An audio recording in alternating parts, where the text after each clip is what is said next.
Politico has a pretty eye-opening report about what the Democrats might do next when it comes to impeachment. The House is open to the prospect of impeaching President Donald Trump a second time, lawyers for the Judiciary Committee said Monday. House counsel Douglas Letter said in a filing in federal court that a second impeachment could be necessary if the House uncovers new evidence that Trump attempted to obstruct investigations of his conduct. Letter made the argument as part of an inquiry by the D.C. Circuit Court of Appeals into whether Democrats still need testimony from former White House counsel Don McGahn after the votes last week to charge Trump with abuse of power and obstruction of Congress. If McGahn's testimony produces new evidence supporting the conclusion that President Trump committed impeachable offenses that are not covered by the articles approved by the House, the committee will proceed accordingly, including, if necessary, by considering whether to recommend new articles of impeachment, Letter wrote. You know, this is not good. This is not good because now you're taking an approach to impeachment that appears to be willy-nilly. It appears to be casual and nonchalant. Throw a couple more articles out there. Why not? That appears to be what you're doing. Now, we can have a discussion as to whether or not it substantively makes sense to do it, whether or not he's guilty of the crimes in question. But what I'm talking about here is the appearance. The appearance is, here they go again. They're not going to get him on the first two articles, so they're just going to, add on some articles at the end, because why not? Just throw some mud against the wall and hope it sticks. That is going to be the takeaway. And of course, the thing that I have to bring up in the context of the story, because it's mind-boggling, is that they're trying to make it seem like the Democrats are, who, us? Us? Oh, you think we're politically calculating? No. We're so principled that we have to, because we're seeing, he did more things that are impeachable.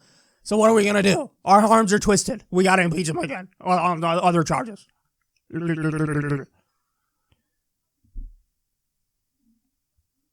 Okay. Add emoluments cases. Add emoluments articles. Add corruption articles. Add support of a genocide in Yemen. Material support of a genocide in Yemen.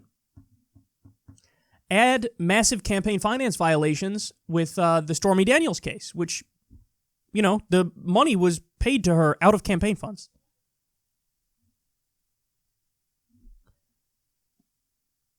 Oh, you're not going to do those things.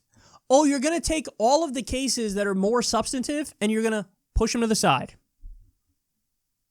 Why not add articles over the predatory payday loan industry where he took millions of dollars from them for his inauguration and then he immediately turned around in office and dropped the Obama-era cases into the predatory payday loan industry and got rid of the new regulations that were supposed to be implemented?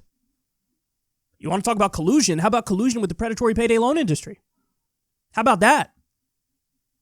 Oh, you're not going to add anything that's super substantive, and everything you're going to go at him for is based on Ukraine-gate, is based on, oh my God, he made a naughty phone call and he tried to get dirt on Joe Biden and Hunter Biden. And oh my God, in the process, you obstructed the impeachment inquiry. And so we're going to go after you for that. So it's like, the thing that drives me crazy, it's like it's an active decision to use the shittiest arguments, and then now they're considering adding on more impeachment articles, and none of the articles they're adding on are about his worst crimes. It's not good. I will say this. To this point, Pelosi has accidentally stumbled on the correct strategy. Namely, the articles of impeachment passed the House, and she's still sitting on those articles. Now, I would say she has to blame McConnell for this now and say, hey, I want to send the articles, but I can't because he's not allowing a fair trial. So it's on him. Blame him. Everybody asks Mitch McConnell why he's not accepting the articles. So you have to flip it on him. But if I was Pelosi, I would literally sit on these articles until the end of time. Because again, you guys know this. You've heard me talk about it before.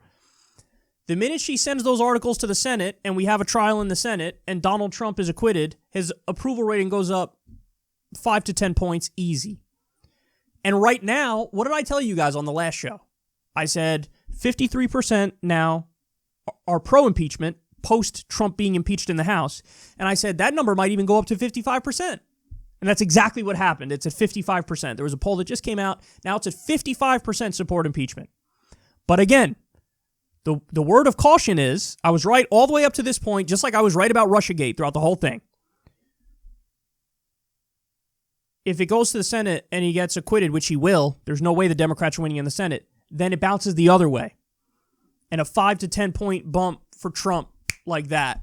And we're in a Bill Clinton-like scenario where his approval rating went way up when he was cleared in the Senate. So don't send him. Don't send the articles. But I think she's going to as soon as they're back from New Year's. So that won't be good. But they're botching it even further now if they do this too.